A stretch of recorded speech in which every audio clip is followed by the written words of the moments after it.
Hey everybody, happy Friday. This is a reaction to the Sixers loss, another loss against the Raptors last night. Well, our defense played pretty bad again, and again we blew a lead, so same old for this team in December. Literally, two of our Philadelphia teams flipped a switch, and the Flyers had a struggling November. Now they're doing great in December, and the Sixers had a very good November. Now they're doing terrible in December, so each team's switched. But the difference between the Sixers and the Flyers, even though I shouldn't be comparing two different sports, is that the Sixers consistently this year, maybe they're good in the top, big word in the top of it for now, in 3-point defending, but in overall defending, they consistently have been not good this year. Now, of course, getting torched by DeMar DeRozan is one thing, because DeMar DeRozan is a very good guard, and when he's on, he's a guy that can just be on and keep doing things. And he was pulling up from places that, like Brett Brown said, were not the highest percentage shots. Like at the 3-point line, he was pulling up when he wasn't terribly covered, but you have to realize with guys like that, you do got to get right in their face and not just have like a hand up and be a little bit back from them, because they'll shoot over you and they'll make it when they're in rhythm and they're having a great game, especially like it was yesterday. We didn't really give him a heat check. Like, we didn't have anybody on him, or we didn't have anybody that could stop him to give him a heat check and then get him to spread the ball more. When he got the ball, he would pull up and make most of his shots. He was 13 for 21. He had a very good game, and he had 45 points. But if we look at the Sixers defense is 25th in the NBA overall. They allow 109.4 points per game, and we score 108.6, which is 6th in the league. So our offense is obviously good. But the problem with the Sixers is, in order to win this whole season, we've had to counter our defense with our offense, and that's very tough to do when Joel Embiid's not in the game.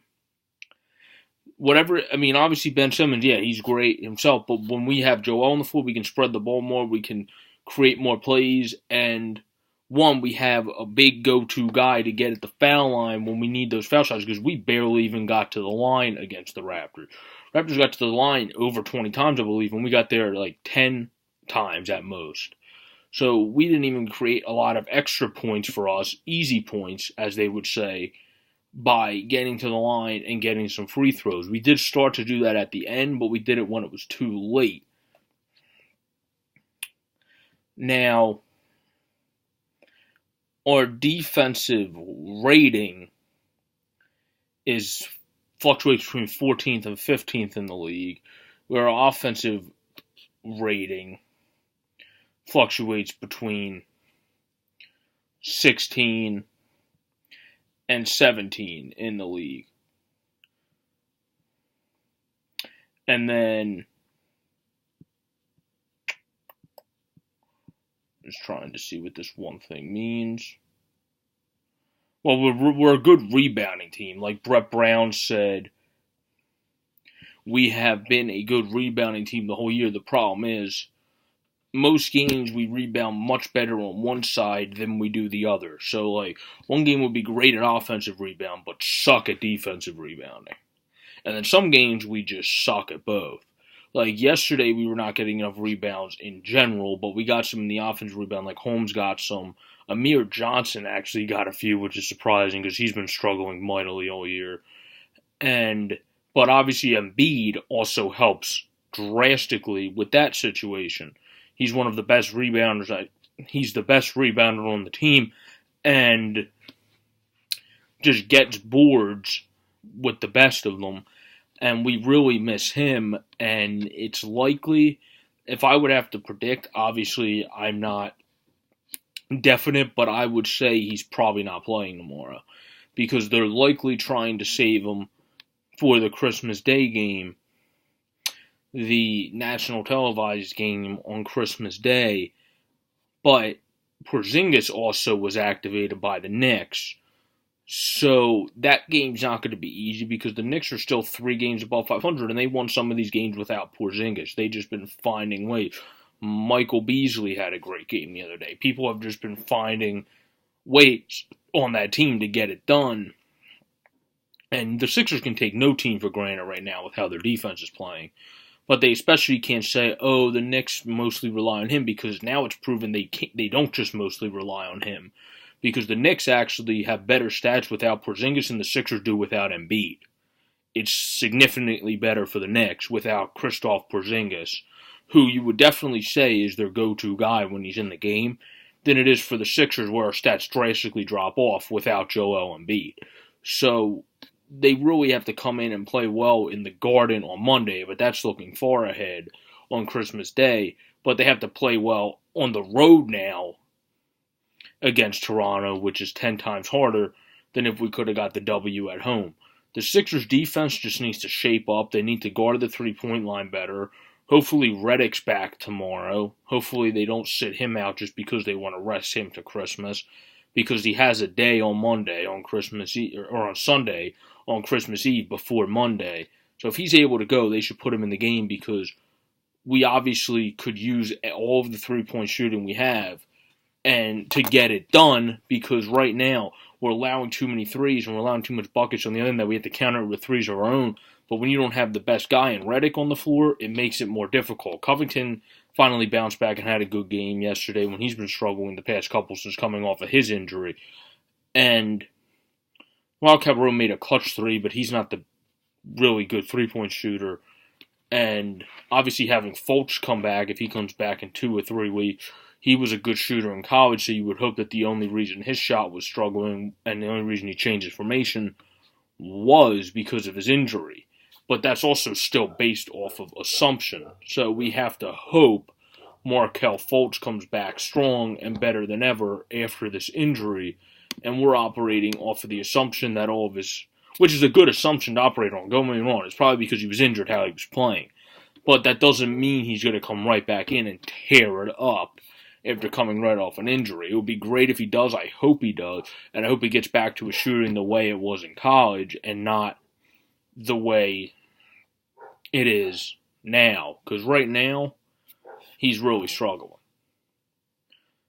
When he was, or before he got injured, he was really struggling. And his shot formation was off, which looked like it was because of his injury.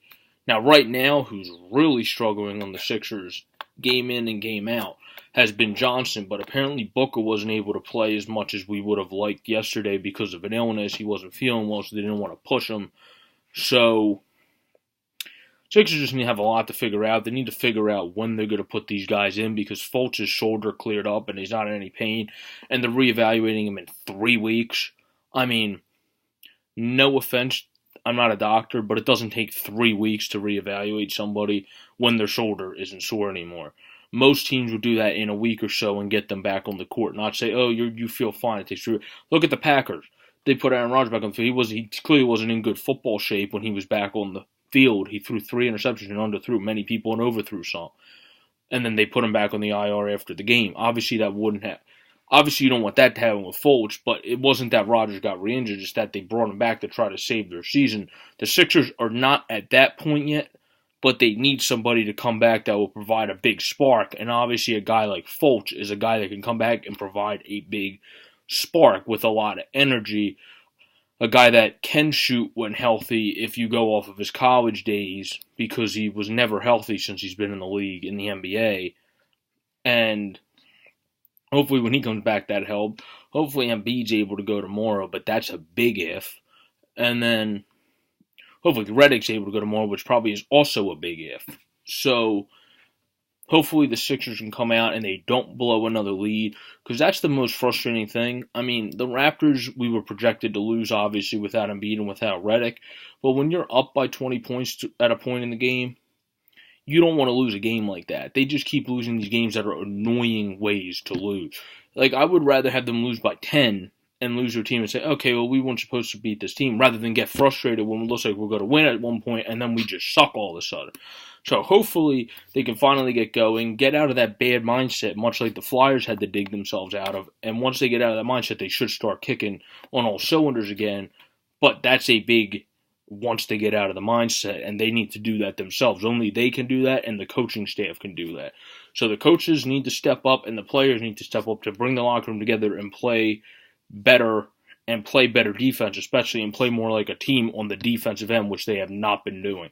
So let's play well tomorrow, Sixers. Let's go Sixers. Let's hopefully beat the Raptors tomorrow and have a great game on Christmas at MSG in front of a national audience.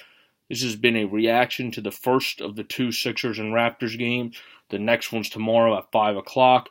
Enjoy your Friday, everyone. Peace out. This has been Sports Fanatic News. I'm Joe Borick.